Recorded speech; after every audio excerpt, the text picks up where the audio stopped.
Kayo ang nasa emergency contacts niya eh. Kaya hindi na kami okay natin. Well, it's true na talagang naging close kami dun sa barangay Captain's League. Pero matagal na yun. Hindi na nga kami nagkakausap eh. Pero teka muna, is it true na sa kanya talaga yung zombie pills na na-raid niya?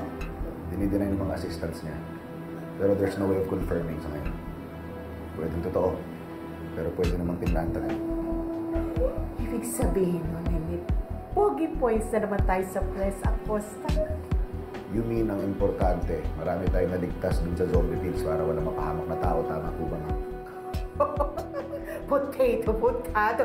Pareho din yon. Kasi yung pogi points natin, para din yun sa nakararami. Imagine, kung ako ang magiging mayor, syempre, ikaw ang magiging senior chief officer. At pareho tayo, kung magkakatulungan tayo, eh di magiging maganda para sa ating beautiful and wonderful city. I want my zombie pill antidote pack. Alam mo ba magkano gastos bago factory? Tawagan mo Vice Mayor Cha, ibalik lahat ng drugs ko!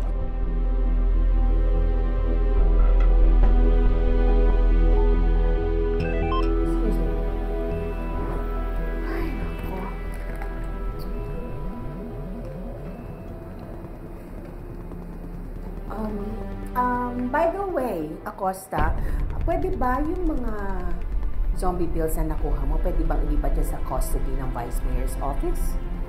Bakit, ma'am? Aba, edi syempre ayoko nang magkaroon ng interes. Don't worry.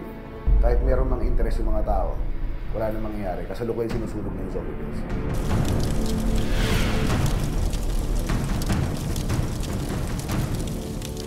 What?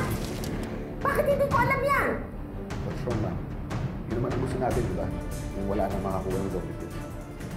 Of course, sabi ko nga. Alis na ako. Tumigil ka dyan.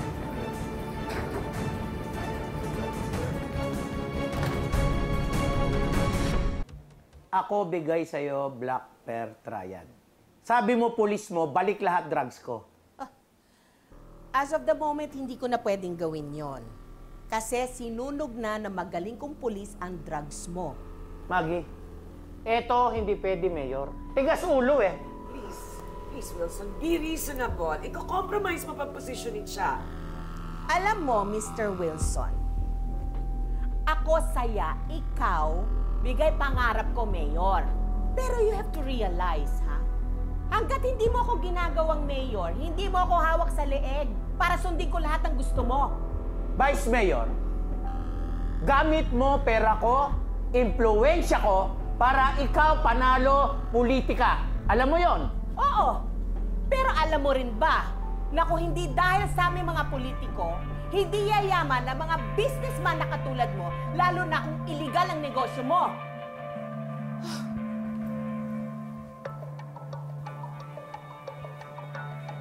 Kung ako ay ginawa mo ng mayor, pasisiguro ko sa'yo na hindi lang ako ang hawak mo sa leeg, kundi pati ang buong City Hall. Pero sa ngayon, hanggang tingin ka lang.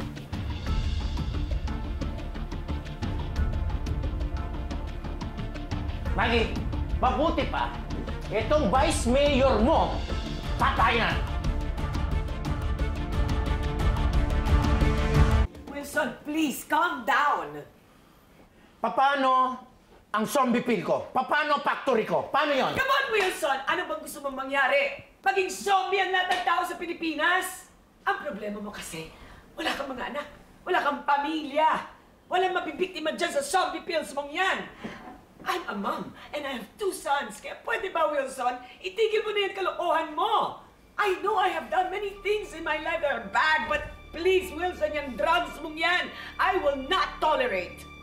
Alam mo, pag ikaw galit, lalo ka ganda.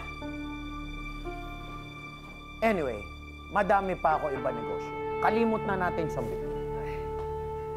Thank you, Wilson. Pero Din, Maggie, gusto ko malaman kung sino animal nagnakaw sa akin at sino sunog ng factory ko. Kakausapin ko po si Chino. Malalaman din natin kung sino sumunog sa factory niyo. Mabuti pa, inom muna tayo. Ikaw, Din, Cheers, my son. magkape ka na lang mo. Salamat.